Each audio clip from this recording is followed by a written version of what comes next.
Yes, YouTube. Welcome to another episode of Garden of the Mind YouTube channel, where we reduce stress, improve our fitness, and increase our financial IQ, all just a little bit every day. If you're new to this channel, welcome to our village.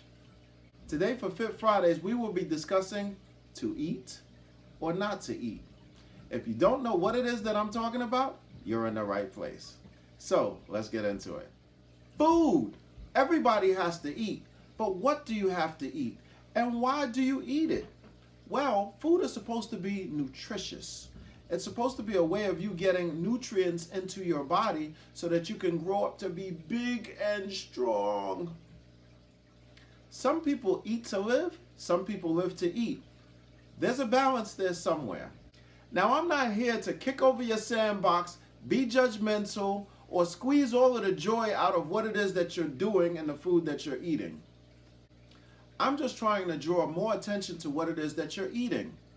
A lot of sicknesses come from what it is that you eat. However, some maladaptivity comes from what it is that you see, you hear, and you think about.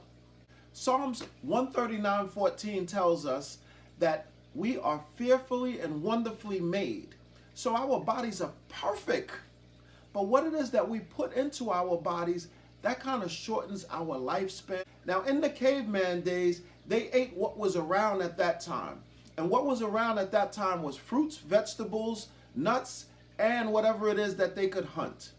However, now in 2019, we have everything up at our beck and call. Some of us can go, what it is do I have a taste for? Maybe I can have Indian. Maybe I can have Spanish. Maybe I can have Australian. We are living in a lap of luxury right now to have food from all over the world.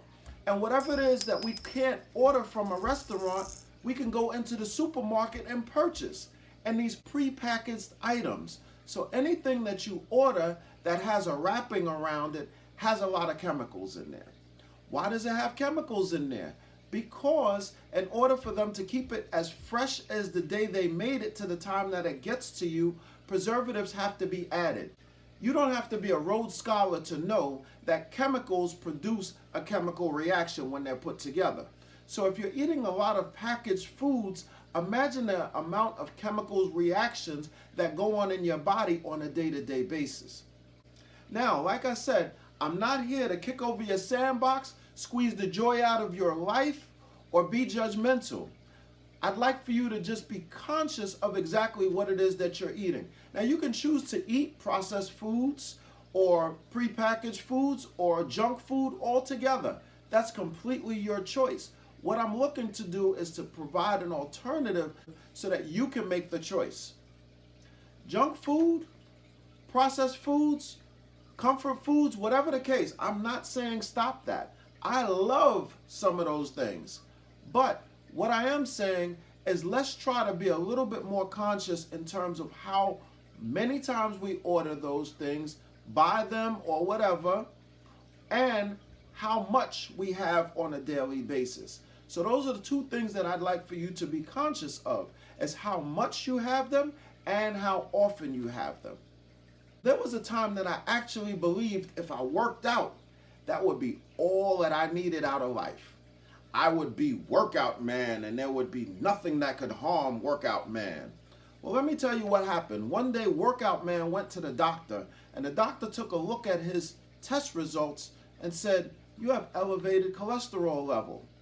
And workout man turned and said, but I work out. How can that be? And the doctor explained that being fit is not the same as being healthy. You could be physically fit and not healthy because of the choices that you're putting in your body. He passed me a list of all of these different things that I could no longer eat. And I looked at the list and I said, well, doc, how do you expect me to live? These are all my favorite things. And for that moment, I realized that this is one of the reasons why people who are dying of certain illnesses don't stop eating the very things that's producing the illness and making them worse.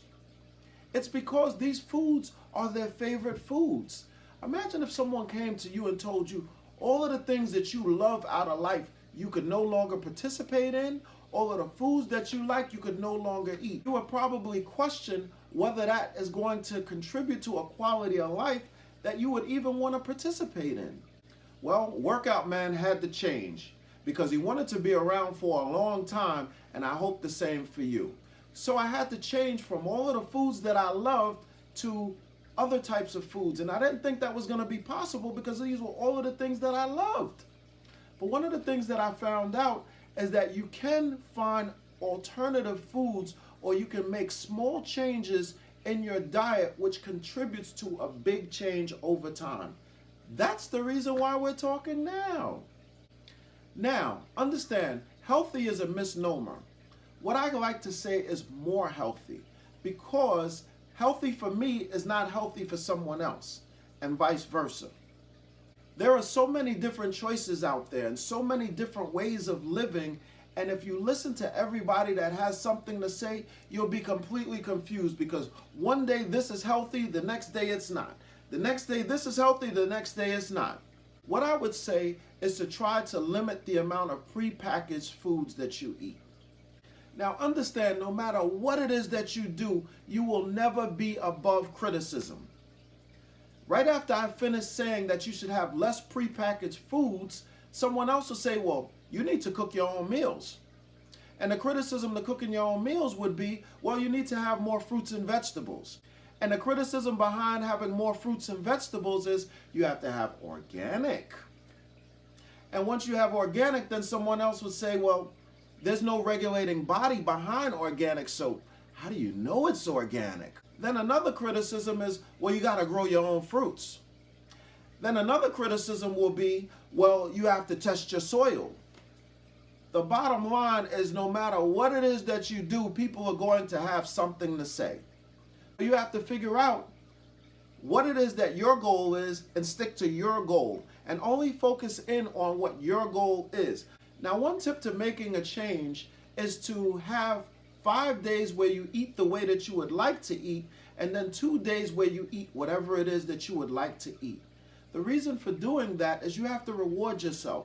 Those 2 days are a reward for you eating 5 days the way that you would like to eat. If you've enjoyed this video, please give it the thumbs up. If you enjoy this channel, please subscribe.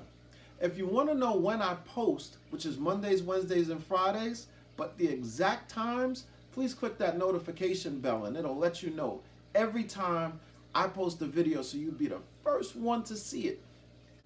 What's one food that would be very, very hard for you to stop eating because you enjoy so much? Please put that in the comments. We're going to make everybody want to eat. And remember, thoughts are actions, words have power, and actions have consequences. Tune in for our Mindful Mondays, where we will be discussing 5 ways to keep your peace. See you soon.